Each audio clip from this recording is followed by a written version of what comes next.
Hey, welcome to Zurich, Switzerland, the birthplace of the commercial carbon capture industry.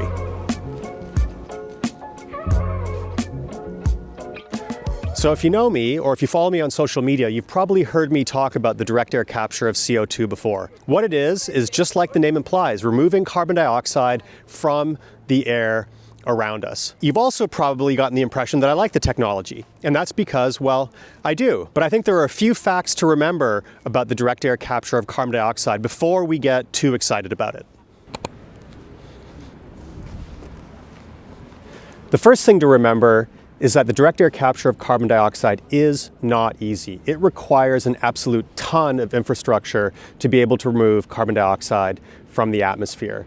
In fact, the world only has one commercial scale facility operating right now in Iceland, and only two more are either being proposed or built, one in Louisiana and one in Texas. And those three plants together will be able to remove hundreds of thousands of tons of CO2 from the atmosphere. The second thing to remember is the question of scale. As hard as it's been to get moving on 3 commercial scale carbon capture facilities, we're going to need more. We're going to need to move from removing hundreds of thousands of tons of CO2 from the atmosphere to millions and then billions of tons of CO2 from the atmosphere by the year 2050, if we want to stay in line with the target set forth by the Paris Climate Agreement of keeping warming to 1.5 degrees. And finally, the third thing to keep in mind about the direct air capture of carbon dioxide is, well, it ain't cheap.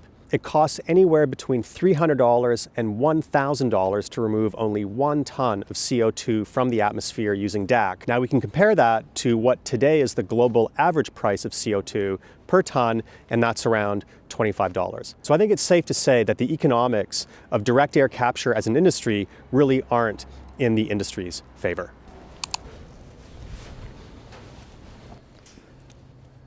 So if for the time being, the economic deck is stacked against the direct air capture of carbon dioxide, the obvious question is, what do we do in the meantime? Well, the obvious answer is we need to keep decarbonizing the economy.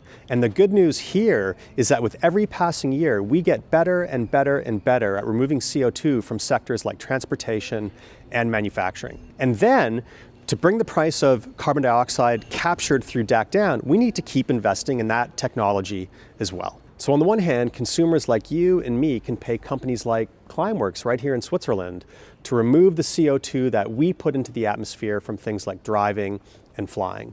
And then larger scale investors can choose to park their money in companies and funds that include DAC as part of their strategies and portfolios. So all of this is to say that we need to stop thinking about DAC as the one and only solution to the problem of climate change. Sure, it'll be part of the solution, but the real solution still needs to be decarbonization. And in fact, we need to think about decarbonization as a way to reduce our carbon footprint by around 90%.